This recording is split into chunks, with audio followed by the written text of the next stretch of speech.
Welcome to The Explainer. Today, we're diving into a really provocative screenplay that puts one of history's most vilified figures on trial. I'm talking about Satan.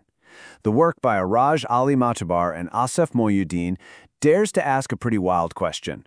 What would his side of the story actually sound like? So, the whole play really hinges on this one powerful idea.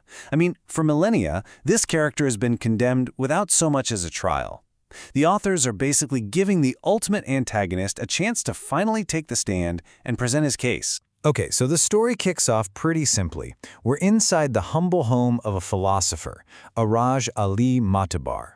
But his quiet day gets interrupted by the arrival of this mysterious, very dignified stranger. Now this visitor, he claims an identity that, well, everyone knows. He says he's been called by many names across different civilizations: Prometheus, Azazel, Ahriman, and of course, the most famous one, Shaitan, Satan. He makes it clear he isn't there to ask for anything, not at all. Instead, he says he's come to offer answers, to give his deposition.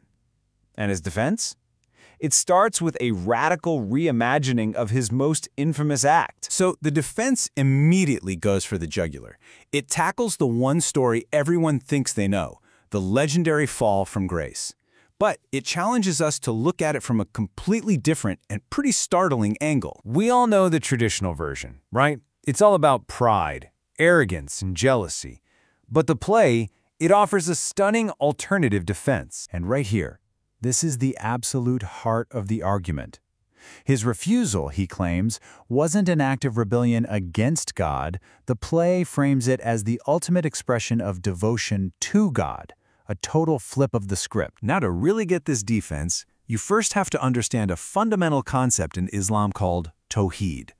It's the core belief in God's absolute, indivisible oneness, the idea that only God and no one and nothing else is worthy of being worshipped or bowed down to. In the play, the stranger argues that his refusal was actually a principled stand. He was upholding this sacred doctrine. He believed the command to bow to Adam was a test of his faith, a test to see if he would compromise and bow to a created being instead of the one and only creator. The defense then adds another layer to this, and it gets into a really fine detail in the scripture. See, the command was for the angels to prostrate, but the text makes a point to clarify that Iblis, he was a jinn. So he basically asks, was that order even meant for me in the first place? So after arguing that his motive was pure, the defense pivots to an even bigger, more profound question. Did he even have a choice in the matter? And this is where the idea of predestination comes in, the suggestion that this whole cosmic drama was part of a pre-written divine script. The stranger's logic is laid out pretty simply here. If God is all-knowing and all-powerful, then his actions weren't some surprise rebellion. They were just the fulfillment of a fate that had already been decreed, written down before it ever happened. The play uses this verse directly from the Quran to make its point. It argues that no being, not even Iblis, has a free will that's truly separate from God's overarching will. And to really drive this home, the play draws on other stories from Islamic tradition. It brings up figures whose destinies were supposedly sealed before they were even born, or people who were judged before they even had a chance to act. So it poses the question, if damnation and salvation are already set in stone, how can you really hold anyone guilty for their actions? Okay, now this is where the play makes its most challenging and, frankly, provocative claim. It frames Iblis not as a tempter, leading us to evil, but as the unwilling catalyst for all human progress. The stranger literally claims credit for introducing the very idea of reason, logic, and doubt into a world that, up until his big act of defiance, only knew one thing: unquestioning obedience. That's a pretty startling claim, right? The argument connects that single act of questioning to the very foundations of what we call human progress.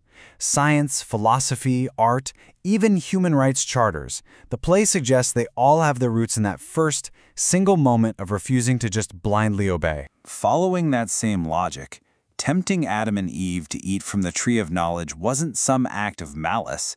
It was the very thing that gave them knowledge, a sense of modesty, and mortality.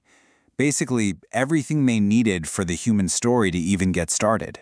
The stranger, then, positions himself not as humanity's forever enemy, but as its necessary, if completely unappreciated, benefactor.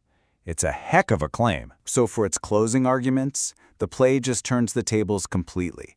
It asks the audience, and the philosopher Arojali, to really reconsider everything they thought they knew about what divine justice even is. The stranger poses a really simple but powerful question. If he's truly so cursed and despised by God, then why was he granted such extraordinary powers, privileges, and a super long life, while humanity has to deal with sickness, poverty, and dying?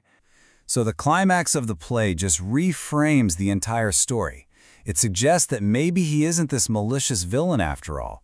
Maybe he's a tragic figure, loyal in his own way and just playing a painful but necessary role in a divine plan that's way beyond what we can understand. And just like that, he's gone. He just departs. The play doesn't give you a simple answer or a neat little bow at the end. It just leaves its main character, and us, in a state of deep and, yeah, pretty unsettling thought. And so, this explainer leaves you with the same haunting question the play itself starts with. What really is the nature of justice? And what happens when we refuse, out of fear or certainty or whatever, to hear every single side of the story?